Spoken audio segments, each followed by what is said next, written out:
asalaamu calaykum.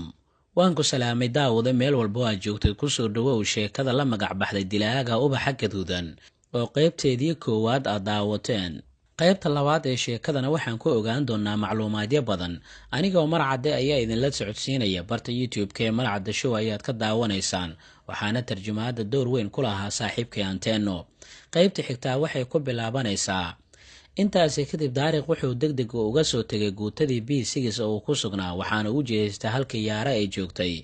shalaytee ma uusan aadin, waayo iyadu waxay ka hadlaysaa nooc ka mid ah sixirka madow oo qofka laga doonayo in uu cuno hilbaha dadka dhintay. waxay u muuqataa Yaara in cidladii ay ku nooleed waqtigaasi sabab ay u noqotay in caqligeeda ay weyso. haatan Daariq wuxuu ka soo tegay Yaara, maskaxdiisiina kuma jiraan wax aanan ahayn hadaladii ay iyada iyo isaga isdhaafsadeen. sidaasi awgeed, maadaama hadalkeeda waali uu la noqday, madaxii ayuu ruxay si ay ugu yaraan afkaarteeda uu maskaxdiisa uga saaro. hagaag ma ahan inuu maskaxdiisa uu ku mashquuliyo afkaartan, waana in uu xoogga u saaraa kiiska amiiradda iyo sidii uu u xallin lahaa. wuxuu daaray raadiyaha baabuurka, codkiisii ugu horreeyey uu maqlayna waxa uu noqday weli waxaa socda dadaalada lagu raadinaya amiirad Saara oo afduubka loo geystay. idaacaddii ayuu bedelay si uu u dhegeysto warkaasi mid ka duwan, balse markii kanaalkii labaad uu geystay isla warkii ayaa ku jira amiiradda Saara. degdeg ayuu u bedelay kanaalka xiga, raadinta amiiradda la afduubay ayaana haddana ka soo horbaxay.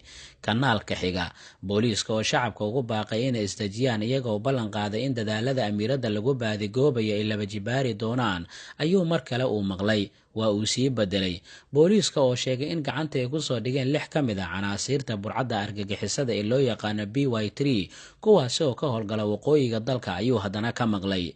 ugu dambeyntii wuxuu helay idaacad aanan ka hadlaynin kiiska amiiradda, balse akhbaarta ay sida iyadana ma ahan mid dhegihiisa ku cusub, waayo kiiska burcadda BY3 wuxuuba ahaa midka ugu badan ee uu maqlay lana socday ka hor afduubka amiiradda. sidaasi awgeed ayuu gebi ahaanba idaacadihii iska damiyey. idaacaddii ayuu iska damiyey, waana sida uu u sheegay saaxiibkiisii hadda ka hor. ma baahiyaan idaacadaha wax wanaagsan oo maanta oo dhan dhibaato, qas iyo fowdo un ayay ka hadlaan. Daariq mar kale ayuu fakarkiisii dheeraa oo iska galay, balse xilligaani kama uusan fikirin kiiska amiiradda la afduubtay, balse waxa uu ka fikirayaa Yaara oo markii ugu horreysay uu la kulmay 7 sano ka hor. waxa uu kula kulmay xaflad iyada lagu abaalmarinaya, taas oo ay soo qabanqaabiyeen akadeemiyadda booliiska. sababta loo sharfaayay xilligaasi waxay ahayd iyada oo lagu maamuusay sidii ay kaalin weyn uga geysatay gacan ku dhigistii dilaagii loo yaqaanay Shabxi, waa reer Aaqiraade, kaas oo booliiska ay maaray u waayeen sidii ay ku qaban lahaayeen. xaqiiqda dhabta waxay tahay in Yaara aysan booliiska aysan ka caawin sidii gacanta loogu dhigi lahaa dilaagan, balse iyada ayaaba hawsha oo dhan qabatay. kasoo bilow in la xaqiijiyo jiritaanka dilaaga caynkaani oo kale ah, ogaanshiyaha halka uu weerarada ka soo abaabulo, iyo ugu dambeynta gacan ku dhigistiisaba. booliiska kaliya markii dilaagan gacanta ay ku dhigeen ayay goobtii ay yimaadeen oo dilaaga ay kala wareegeen. markii dambena waxay sheegteen in booliiskay ka caawiyeen ama ay ka caawisay sidii dilaagaasi loo qaban lahaa. cadaalad miyay u eg tahay arrintaas? aan eegno sidii Yaara ay gacanta uga dhigtay dilaaga reer Aaqiraadka ah. Yaara waxay ahayd gabar suxuufiyadda oo u tababaran ama tababar uga socday mid ka mid ah wargeysyada yaryar ee magaalada ka soo baxa, kaas oo cid akhrisaaba aysan jirin, balse waxay lahayd xamaasad aad u weyn iyo caqli aanan marnaba degin. waxay mar walba ay u hamuun qabtay la socoshada akhbaarta dhacdooyinka, kuwaas oo lagu qoro dhammaan wargeysyada. waxay Yaara ay ahayd mid isku xirta dhacdooyinka qaab cajiib ah, iyada oo natiijo ka soo saari jirtay, waxaana habka ay wax isugu xiri jirtay dadka qaar ay u arki jireen inay tahay cabqariyad weyn, halka ay dadka qaarna ay u arkayeen in ay tahay mid doqon ah oo waalan, hab fikirkeedana waali iyo wax lagu qosle uu yahay. balse Yaara dhammaan arrimahaasi ma aysan joojin, hakadna ma aysan gelin, balse taasi beddelkeeda waxay sii wadatay howsheedii iyada oo si tartiiba u wadatay. markii ugu horreysa ka hor inta aysan soo qabanin dilaaga reer Aaqiraadka ee loo yaqaanay reer Aaqiraad, waxaa la socotay dhacdo kaleento oo la xiriirta oo dilaagani ku saabsan. sidaasi awgeed dhammaan dhacdooyinkii ay akhrisay ayay bilowday inay isku xirxirto. intaasi kadib waxaa u soo baxday in dhacdooyinkaasi ay u egyihiin dhammaan hal arrin oo ay wadaagaan, waana halka ay ku ogaatay Yaara inuu jiro dilaa noocaasi ah oo loo yaqaano serial killer ama dilaaga qarsoon. intaasi kadib Yaara ayaa warqadaheedii isugu keentay hal meel. waxaana ay u jihaysatay dhanka iyo saldhigga booliiska si ay ugu sheegto waxay aragtay iyo inuu jiro serial killer, balse ma uusan jirin qof ballanteedii dhab u qaatay, waxaanay ku mashquuliyeen ballamo been ahaa iyo arrinta in baaris ay ku samayn doonaan. markii hore Yara hadallada booliiska waa ay aamintay dhankeeda, balse markii aragtay in kiiska cid gabi ahaanba baaris ku wadaa aanayn jirin, ayay mar kale waxay bilowday inay saldhigga booliiska ay isaga daba noqoto si halista jirtaa bannaanka ay u keento. taasi waxay keentay in ugu dambeyntii arrinta ay ka hadlaysa dareenka booliiska ay soo jiidato oo iyadana saldhigga looga waco. Yara ayaa habbaaristeedii waxay ku tilmaamtay nooc gaar ah oo uu dilaaga mar walba uu u adeegsado, waxaana ay sheeko ka bilaabataa in dab uu qabsado goobta dilka uu ka dhici doono, kadibna waxaa xiga shil baabuur, fariinkana soo goosan doona gaariga ama bareega, kaasi oo goobta ku laynaya koox gaar ah oo dilaagaani u qorshaysan. waxaase xiga in lamaane isqaba ee qaab wuxuushnimo ah loo dilo, iyo in ugu dambeyntii waddada xigta oo qof dumar oo halkaasi doonaysa inay ka goyso gebi ahaanba la dooxo. dhacdooyin caynkaani oo kale ayaa isla habkan oo kale kaga dhacay 4 magaalo oo ka tirsan boqortooyada, balse waa magaalooyin kala fogfog, mana jirin cid isku soo qaban kartay arrimahani oo dhan. sidaasi aaweed Yara oo la socon jirta dhammaan dhacdooyinka ay qoraan wargeysyada boqortooyada waxay arrintaasi u xaqiijisay inuu jiro serial killer ama dilaa si taxana ah wax u dila, kaas oo qarsoon. Yara markii loogu yeeray saldhigga booliiska waxay aaminsaneed in qaab la wada fahmi kara ay wax isugu xirtay, gaar ahaana booliiska oo arrintaani looga baahnaa in si fudud ay u fahmaan. balse markii saldhiggii ay tagtay lana kulantay sargaal saldhigga ka talinaya, waxa uu sheegay inuu ugu horreyn uu soo noqnoqoshada jariimada aysan ahayn marnaba daliil cad mid loo hayo oo qeexaysa jiritaanka serial killer, isagoo intaasi u raaciya haddii hal nooc oo jariimo ah ay baaris ay ku sameeyaan inay ogaan doonaan jariimooyin badan una eg midaasi oo magaalada ay ka dhici jirtay. taasina ma waxay ka dhigan tahay dhammaan dadkaasi in hal qof uu dila ayaa la weydiiyey. wuxuu tusaale ugu soo qaatay haddii ay bartilmaameysatay in dhammaan kiisaska dadka xabadda lagu dilay ama jariimooyinka kufsiga loo geystay ama xatooyada iyo waxyaabaha la midka ah, qof kastaa baaris uu ku sameeyaa inuu ogaanayo in jariimooyinkaasi isku nooca ah ay u dhaceen hal qaab badankood.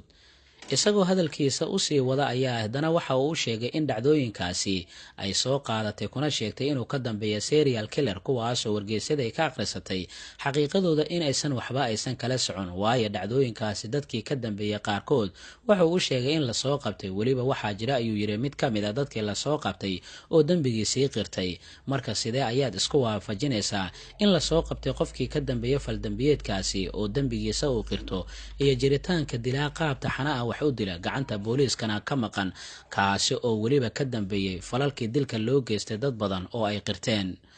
ugu dambeyntii taliyaha saldhigga ayaa Yara kula taliyay in waqtigeeda ay wax faa'iido ah oo iyada wax u taraya ay qabsato, hawsha dadka loogu talagalayna ay faraha uga qaado waa booliiska, sidoo kalena iska yaraysa akhrinta ruwaayadaha jariimooyinka ah ee wargeysyada ay soo qoraan.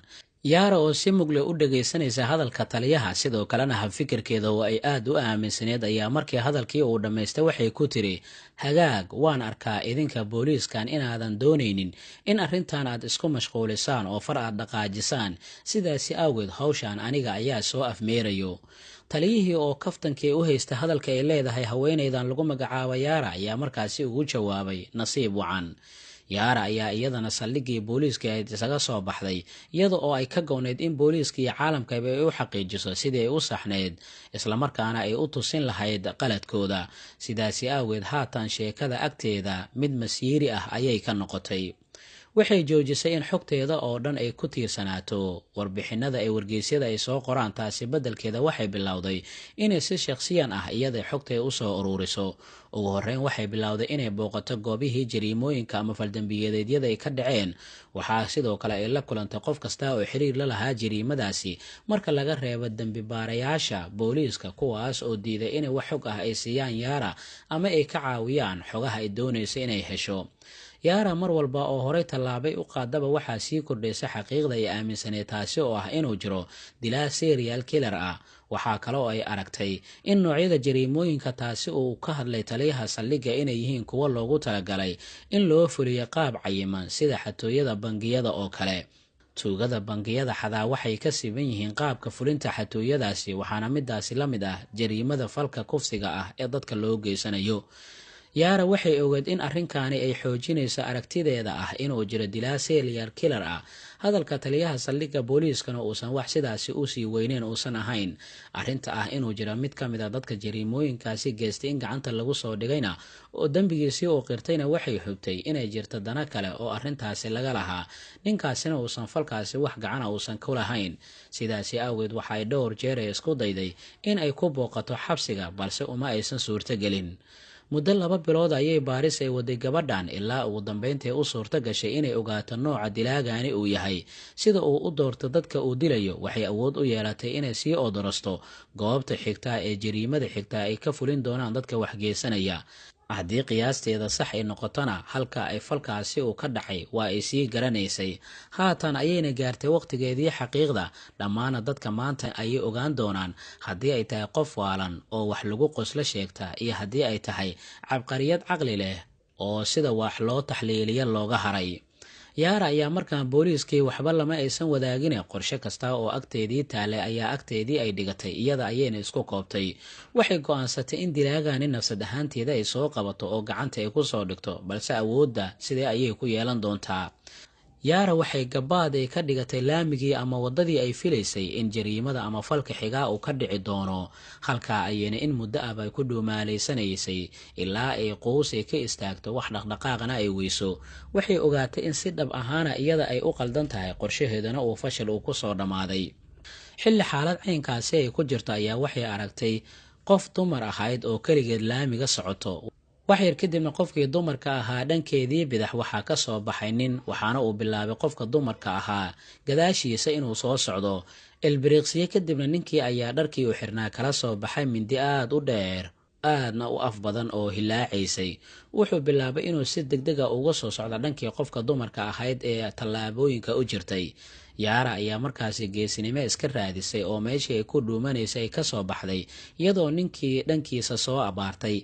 yaara waxay socotay ninka gadaashiisa, sidaasi awgeed markii ay shanqarteedii uu dareemay ayuu gadaal u soo egay, balse yaara oo sistamka korontada dadka lagu sooxiya gacanta ku sidatay ayaa dilaagii ku qabatay, iyadoona ku guulaysatay inay goobta ku sooxiso. intaasi kadib yaara waxay la xiriirtay saraakiisha booliiska, waxay ku wargelisay dhacdada dhacday. muddo yar kadibna booliiskii ayaa goobta soo gaaray oo ninkii xiray. yaara markii booliiska ay u sheegtay in ninkani uu yahay serial killer, weliba jariimooyin badan uu ka dambeeyo, sidoo kalena uu yahay ninkii ay ka hadlaysay iyada, cid hadalkeedii aamintana aysan jirin, mar labaad lama aaminin. waxaana ay booliiska ee yaara u sheegeen in iyada keliya goobjoog ay ka ahayd goob jariimo ay ka dhacday, wax badanna aysan ka jirin. sidoo kale booliiska ayaa yaara u sheegay in wax ay ka hadlayso iyo in uu jiro dilaa serial killer ah ay tahay sheeko baraley khiyaali ah, balse yaara ayaa arrintii ku adkaysatay iyadoo dambi baarayaasha ka codsatay in hal mar oo keliya si dhugle ama mugle ay u dhageystaan, dilaagana baaritaan yar lagu sameeyo.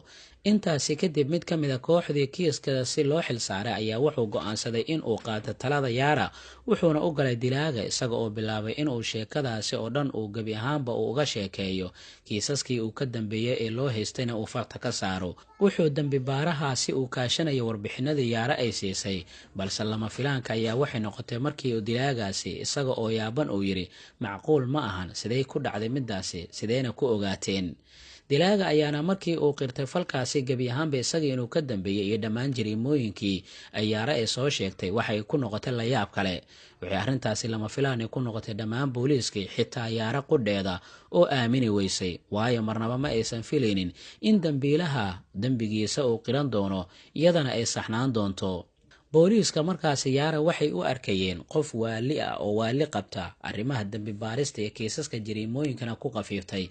sidaasi awgeed ayay hadalkeedii sidii qof waalan oo kale uga soo qaadi jireen, balse markii dilaaga uu wax walba u qirtay ayaa iyagii oo dhan ay yaabeen.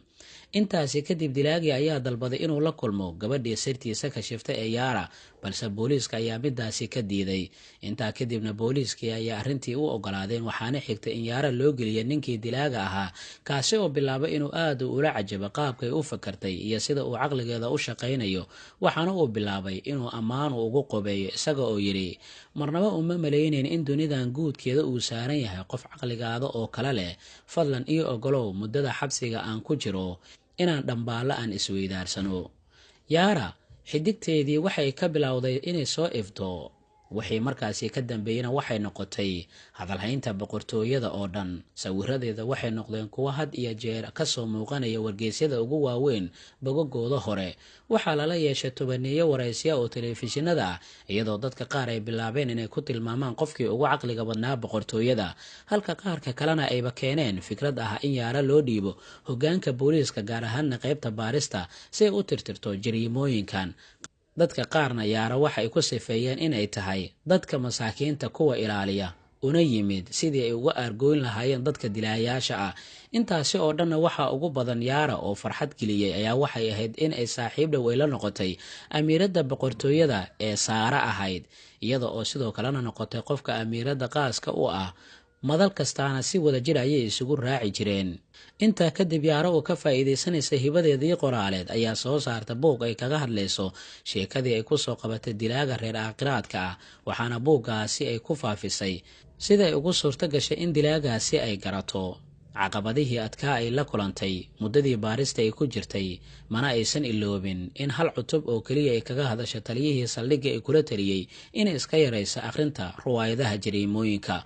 buugga Yaara ay soo saartay oo si waali ah loo iibsaday, isaga oo weliba kumanaan daabacad laga sameeyey, wuxuu qayb libaax la ka qaatay in Yaara ay noqoto qof caan ah, iyadoo xitaa caanimadeeda boqortooyada ay ka tallaabtay una gudubtay dowladaha deriska ah. halkaa ha inoo joogto qaybta xigtaa ee sheekada ku saabsan dilaaga ubaxa gaduudan.